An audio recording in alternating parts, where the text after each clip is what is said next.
Horsea is one of many very weak first stage water types in this game, and it also has a base stat total of 295.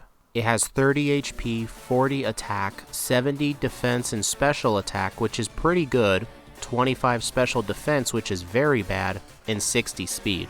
And also our two main weaknesses are electric and grass, so the fact that our special defense is that low is kinda scary. But besides that, we do get a pretty decent starting moveset with Bubble. You may think that Bubble is a very weak move, which it is, but this will be our main way for dealing with Brock without having to overlevel, so at least that's good. And then throughout the rest of the levels we'll get Smoke Screen, Leer, Water Gun, Twister, Agility, Hydro Pump, and Dragon Dance. Dragon Dance is a move that raises your attack and speed by one stage. The attack won't be as useful, but the speed will definitely be useful. We'll be relying on special moves most of the run, but the few times we do use a physical move, such as Lorelei, Dragon Dance will be very useful. We don't get many TMs either. Some notable ones we get are Water Pulse, Ice Beam, Blizzard, Rain Dance, Return, and Secret Power. So pretty much half of them are basic, and the other half are pretty good, such as the Water and Ice ones. This isn't no Kingdra, but I'm sure Horsea will put in a good fight, so let's get into the run.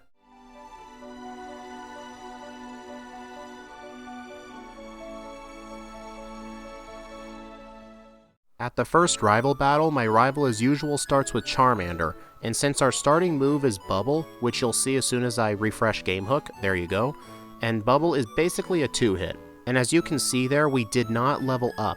That is because we are in the medium fast group, which is the second worst experience group, and the third worst. But if this was Gen 2, then yeah, second worst. I'm just used to saying second worst. As I go through Route 1 to do the Oak Parcel stuff, I fight every wild Pokemon I see because I need all the experience I can get, not for Brock, I need it for Misty and Rival 2. Because I would want to have Water Gun for Rival 2, even though it's only 40 base power, it's technically twice as strong as Bubble, so that's why I want it. And since we're not in a pretty good experience group, all the training I can get is going to be pretty helpful. In the Viridian Forest, I also take out all of the bug catchers too, because in this game, until Gen 7, trainers gave you a 50% experience boost. So whenever you want to train, it's always better to fight trainers. Once all of the bug catchers are defeated, I enter the Pewter City Gym and take out the Junior Light Years trainer with Bubble and get almost to level 12, and then I can take on Brock.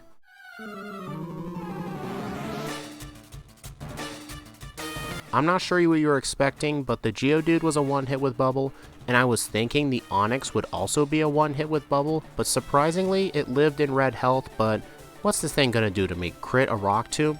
I think I would still live even if that happened. Afterwards, I buy my usual potions, antidotes, paralyzed heals, and repels. And now, the Route 3 trainers, sometimes they can be harder than Brock, especially for Horsea, because even though Water is a great move to have on Brock's team, it's not as good on the Route 3 trainers because everyone here uses bug types, normal types, some poison types. They're all neutral. And since it's only a 20 base power move, we're not going to be doing that much damage, and we're going to have to constantly use potions or heal at the center. So going through this route takes quite a bit of work, especially since I literally fight everyone here, since like I said, I need the experience for Rival 2. With the Route 3 training done, I get the Persimberry outside of the Mount Moon Pokemon Center, which I always get for Misty, and then I enter Rock Tunnel. In this place, I also fight everyone, even the people that are out of the way, such as this Rocket Grunt with a Sandshrew and a Zubat on the bottommost floor. I never fight this guy because he's so out of the way, and it takes like an entire repel just to get to him, but for Horsea, it's definitely going to be worth it. Even though the item isn't generally useful, I also pick up the escape rope in here next to the rare candy. We're not going to use this to dig out of Bill's house or anything. We're going to use it to immediately get out of Mount Moon and heal at the center to restore our power points. If I ever plan to do a grinding session in Mount Moon, getting that escape rope is oftentimes a good idea. But it only works once obviously, so after I use it, I'd have to make sure that I can make it the rest of the way out of here. Otherwise I'll lose a lot of time. After I defeat the Rocket Grunt at literally 3 HP left, and then just breezing by the scientist, I actually pick up the Dome Fossil for once because I guess Scott was getting to me. I don't know why, I promise I won't do it again. When I enter Cerulean City, I'm not level 22 yet, so I take on Misty's gym trainers first to see if it will get me there, and it almost does, meaning I barely had enough training. So I decided now I should attempt Rival 2, even though I knew I should have been level 22 for Water Gun, and after I took so much damage from the Pidgeotto, I made it to the Charmander and I was like, maybe this fight will have a chance, but nope, I get burned. Alright, so after doing the right thing and getting to level 22 to learn Water Gun, even though the rival battle is still pretty difficult, at least the Pidgeotto is a bit more reasonable to take out. And then after the Pidgeotto, the Rattata, the Charmander, and obviously the Abra aren't an issue at all. And now it's time for the Route 24-25 Gauntlet of Trainers. This gauntlet is basically twice or 3 times the size of Route 3, but since I have Water Gun now, it's a lot easier.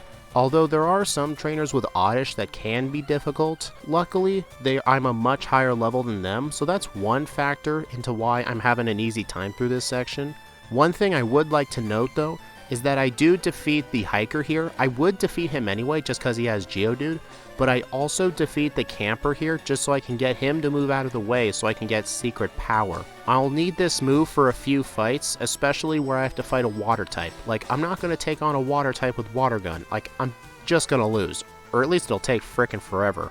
The one fight it will help at is the final last on the Route 25 gauntlet, since she has 2 Oddish, so I don't have to worry about using Water Gun on them, I can just use Secret Power. Also, if you're thinking, why not just get into Torrent range, since I could have done that with Squirtle or something like that? Horsea does not have Torrent as an ability. It would actually be pretty useful if it did. Our ability is Swift Swim, which means in the rain our speed doubles. Helpful in some scenarios, but not here. Anyway, before we leave town, I take on Misty.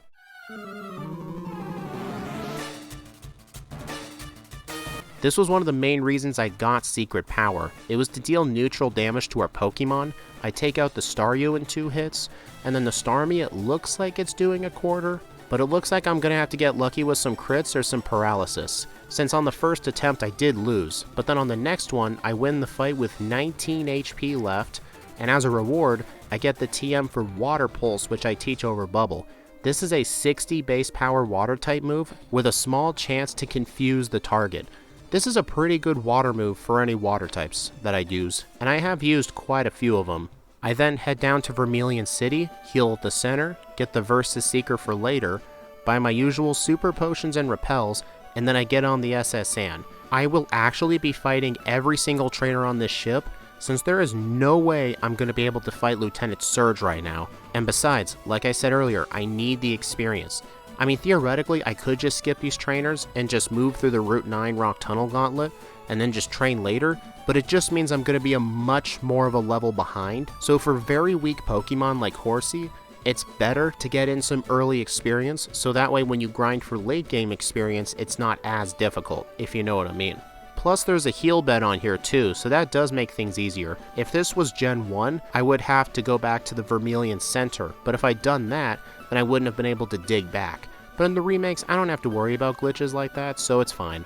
With all the training out of the way, I can take on Rival 3.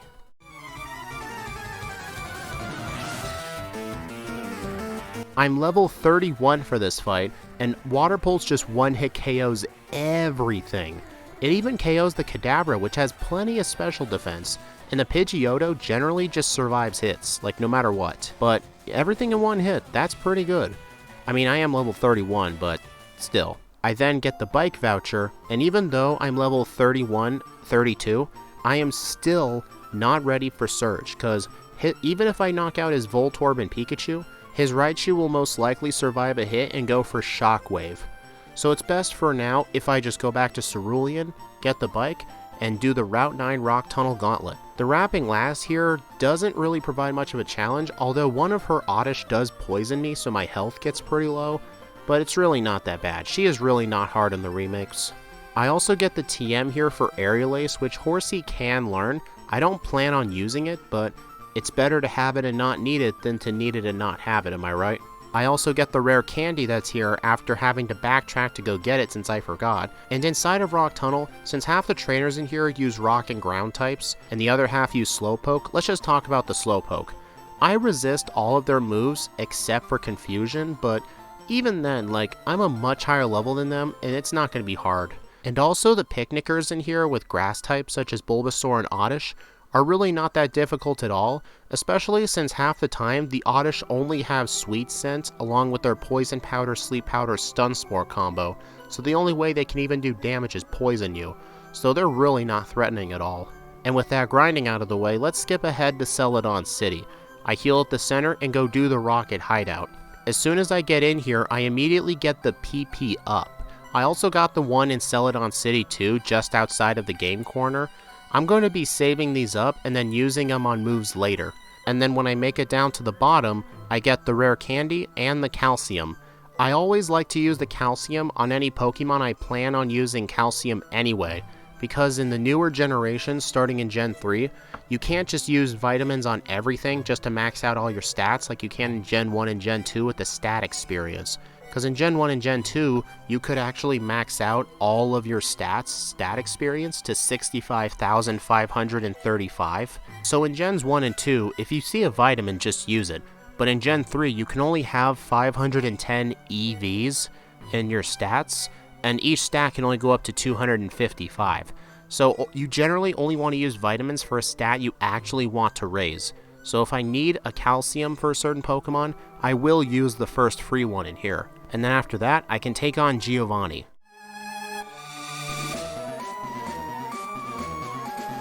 Giovanni is never really hard for Pokemon with water moves, since his Onix and Rhyhorn are free, and his Kangaskhan's basically a pain for almost everybody. But luckily on the first try I am able to win, albeit at pretty low health. I then get the tea and do some shopping. I sell a bunch of my valuable items, buy my usual super potions and super repels, and today's vitamin of the day is Carbos. The thing is, I do need calcium for special attack, but I also need plenty of speed since my speed is not the best, and there are a lot of fast enemies coming up. So this was going to be the best vitamin for me to buy, although calcium came in a pretty close second. And then after I finish the shopping, I get the HM for Fly, and go bike all the way down to Vermilion City to go do Lieutenant Surge now.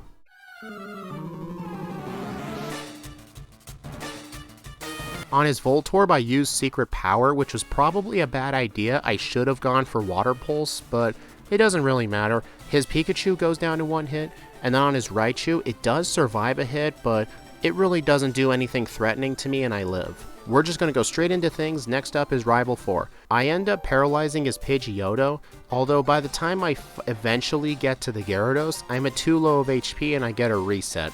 On the next attempt, I paralyze the Pidgeotto again, but it does get off a Sand Attack on me, and then his next Execute gives me a Leech Seed. So basically, when I get a Leech Seed, it's an instant reset since it's always draining my health. On the third attempt, I make it to the Execute, and unfortunately, I get a turn 1 Leech Seed. But however, before this fight, I gave myself a Citrus Berry, which I got on Route 6 to heal 30 HP back. However, it's not really enough because I kept missing my moves on the Gyarados. Dang, I did not expect Rival 4 to be challenging. Usually this fight is a breeze. I mean, look at my level. If this were any other Pokemon, I would not be struggling right now. I even lost on the fourth attempt too. The next attempt, I actually make it past the Execute without Leech Seed. So then, when I get to his Gyarados, I actually managed to take it down in 2 hits and confuse it as well. And then I'm finally able to take out his team, but man, that fight was a lot harder than I thought it was going to be. After sending the Marowak to hell by drowning it in water, I rescue Mr. Fuji and I get the Pokeflute. And before I fly to Celadon City, I go south to this little gate here and get the TM for Return, which is going to help for Lorelei and the Elite Four, since water and ice moves are not going to cut it there. Also, while I'm here, I take out the 4 fishermen south of this gate, ending at Fisherman Elliot, just to prepare myself for when I do the Elliot grind, because oh boy, there is going to be an Elliot grind in this run. Pretty much almost every Pokemon I do, with the exception of some OP Pokemon like Slowbro, Mew, Celebi, they all did not have Elliot grinds, so I'm just preparing the area for when I am ready to do it. And then afterwards, I do the Safari Zone crap. I go through the Cycling Road, get the rare candy and the Max Elixir, and then inside of the Safari Zone, I get the usual items. I get the Full Restore, the Protein, the Gold Teeth, Double Team just in case, and the HM for Surf. Whenever I have a water type, I will always teach it Surf just because it gets the same type attack bonus, and it's generally one of the most powerful water moves in the game for its accuracy. I mean, Hydro Pump is powerful, but I don't want to deal with a 15% miss chance. I'm sure you wouldn't either. Next up, I can either do Erica, Koga, or Silphco, and I choose Silphco for now.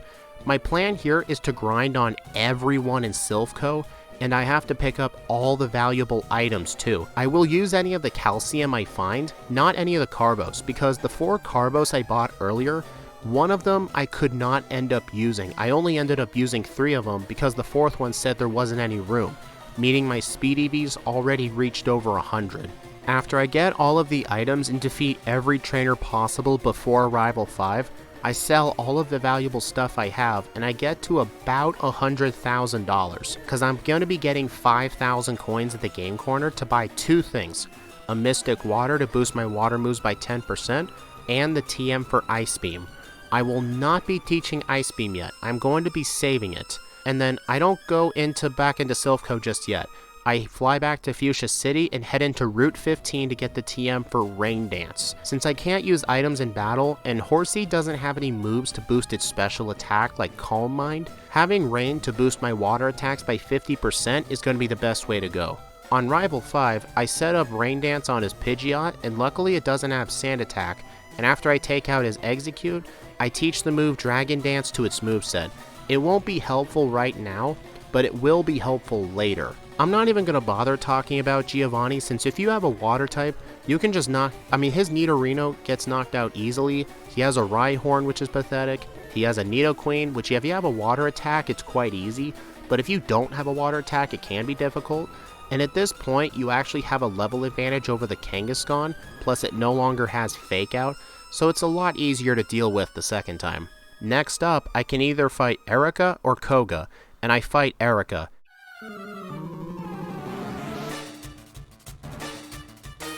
I have the move Return now on my moveset, and that's my plan for taking Erica down. But first, I set up 1 Dragon Dance to boost my attack, and then everything she has is a 1-hit with Return.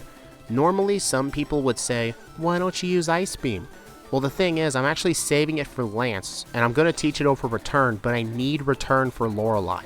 So that's why I am delaying Ice Beam. And then once I get down to Koga's gym, I take out the 1 mandatory trainer, and then I can take on Master Koga. Oh wait, wrong game. I can take on Koga.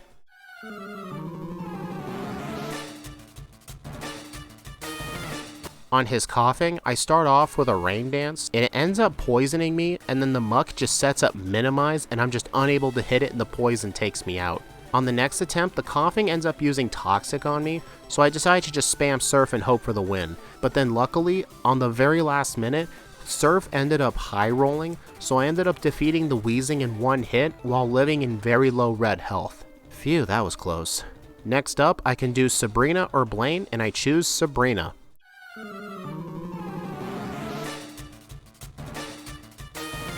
There's really no good reason I chose Sabrina, because, both Sabrina and Blaine are going to be pretty easy after I set up a Dragon Dance. I do set up a Rain Dance too, so I can take out the Venomoth with Surf. Although I'm sure a Return would have been just fine, but better safe than sorry. I then surf down to Cinnabar Island and enter the mansion.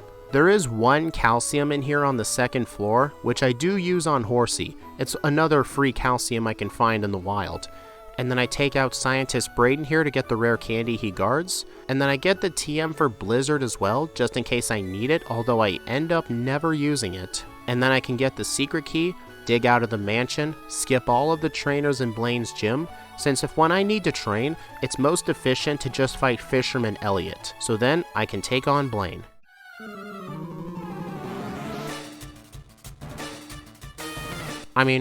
What did you expect this fight to be? I don't even have Rain up and it knocks out his first 4. It knocked out everything. Yeah, Blaine, that's just sad. To be honest, I think Blaine would actually be a harder gym leader if his gym wasn't on an island surrounded by water. If Blaine was the 5th gym leader or something, just swap Koga and Blaine, I think Blaine would be a lot harder.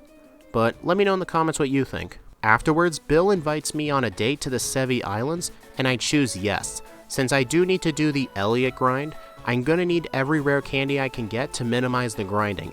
And the one candy on Cape Brink on Island 2, the whole Sevi Islands quest only costs like 4 minutes of time, and that 4 minutes could easily have been spent grinding, possibly longer if Elliot refuses to rematch you sometimes, which he does have a chance of doing, so getting all the rare candies possible is definitely the way to go. After I help Celio and Bill with their quest, Bill takes me back home, and then I can go to Viridian City and take on Giovanni.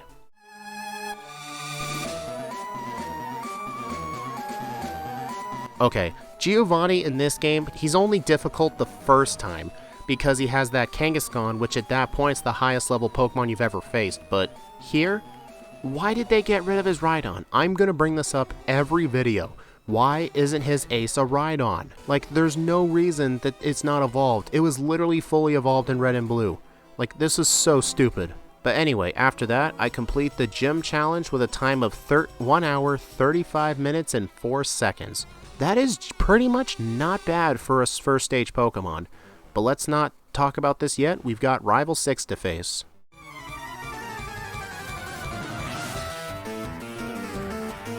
I start off by setting up a Rain Dance on the Pidgeot, and then I just start spamming Surf on everything. Although when I get to the Gyarados, the rain ends up stopping, so I take a turn to set it up again, so that way when I take it out with 2 hits, the following Charizard will be a 1 hit with Surf. Okay, now we're heading to the Elite Four. I would normally need to do the Elliot grind now, but the reason I'm heading to the Elite Four first is because there is a rare candy inside of Victory Road. Plus, it's a good idea to just have the Pokemon League on your fly map, so that way when you're done training, you can instantly just go fly back. It's just a personal preference type of thing. I usually just go to the Indigo Plateau first and then fly away to do the Elliot grinding, unless I have to do the grinding for Rival 6. That has been the case in the past, but it won't be the case today, as you can tell, since I clearly got past him nicely. And then once I arrive at the Indigo Plateau, I heal at the center, and then I go to my PC for some reason, use the center a second time, I don't know what the heck I was doing, and then now it's time for the Elliot grind. So I have to go around and get some rare candies that I missed, including the boulder candy inside the Warden's house, since normally when you get strength, if you choose to do Koga before Silphco, you don't end up having the Lapras yet, so that's one disadvantage, so you have to fly back. And then there's also a rare candy on Route 12, which is south of the Super Rod house. And now we can do the Elliot grind. I have to grind to a minimum level of 64 after rare candies, which is honestly like 6 levels away or so. This is a pretty easy grind. It'd be easier if I was in medium slow or the fast group. Well, I think at this point, the erratic wouldn't be the fastest group. I think it becomes the fastest like after 70. I'm not sure, here's the chart. But anyway, I'll just skip ahead to when the grinding is done, I've used up my rare candies, and when we get back, we'll be in the league. Let's do this shit.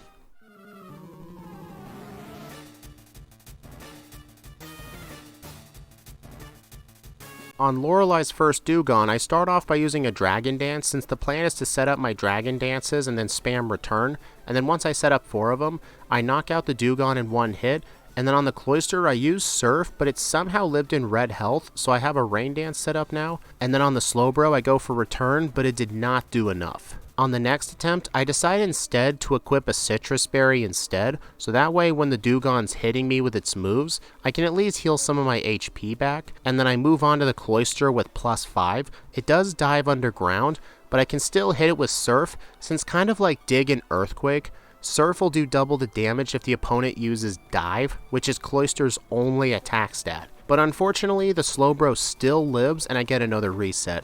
I may need to get it to +6. On the next attempt, I for some reason don't get it to +5 and I die to Slowbro again. I guess I didn't get the message. On the next attempt, I had a better idea. I decide to set up on the Dewgong first and then just set up on Cloyster, since the Cloyster has only 1 attacking move and that's Hail. The rest of its moves, Spike, Protect, and Hail, don't really do anything. But if it does use Hail, I do have to make it rain again. But then once I get past the Cloyster, her Slowbro is finally a 1-hit with return, and then her Lapras is also, luckily, is a 1-hit with return. On Bruno, like, he is harder in the remakes, but here, Surf is just too powerful, especially with the Mystic Water. Now it's time for Agatha. I start off by using a Rain Dance, and then the Gengar sets up a couple of double teams, but I do hit it with Surf through the Rain Dance, And then Rain Dance is a 1 to 2 hit kill on literally everything. Like, I barely get hit at all. On Lance, Return has finally served its use, and I replace it with Ice Beam. But on the Gyarados, I start by using an Ice Beam to do half damage, and unfortunately the second one low rolls and I don't knock it out. On the second attempt, it does the same thing, although I get a very quick Freeze and Thaw, if that's what you call it. And then on the next two Dragonairs, they're a 1-hit with Ice Beam, the Dragonite's a 1-hit with Ice Beam, and then Aerodactyl's a 1-hit with Surf. Surf and Ice Beam would do super effective damage, so basically the higher base power wins. Alright, now for the champion.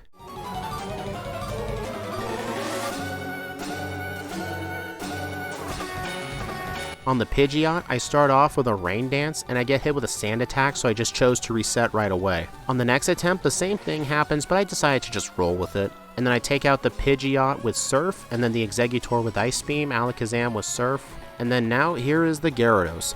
I get to very low health at 3 HP, and I still manage to take out the Gyarados, and on his final Charizard, I knock it out in 1 hit as per expected, and I get a final time of 2 hours, 1 minute, and 48 seconds, with 12 resets at level 79, and a game time at the Hall of Fame of 5 hours and 27 minutes. This Pokemon did pretty dang good. Like, although it does have 12 resets, and one of its biggest struggles was definitely Rival 4 for some reason, since the Execute was being such a pain, and at that point, Horsea didn't have access to its good moves yet, this thing did pretty darn good. On the leaderboard, I actually found this funny. I messaged Steve M Plays about it. It actually did better than 2 of the 3 Kanto legendary birds, Zapdos and Moltres. Articuno was the only one that did better than Horsea. Like, I just found that kind of funny. It did also perform similarly well to other weak water types such as Marill and Celio. Although Celio did have access to Defense Curl and Ice Ball, while Marill had access to Defense Curl and Rollout, and the ability Huge Power. The Rain definitely did come in handy in a couple of fights where the Rain basically doubled my speed, so even if I got hit with a Rock Tomb, I would still be fine. But anyway, I hope y'all enjoyed the run. Coming up for members and patrons, you will now see the second round of Horsea, where I attempt the second round of the league. For everyone else, thank you for watching. Please like, comment, subscribe if you want to see more. Follow them socials, all that good stuff. And I will see you all next time.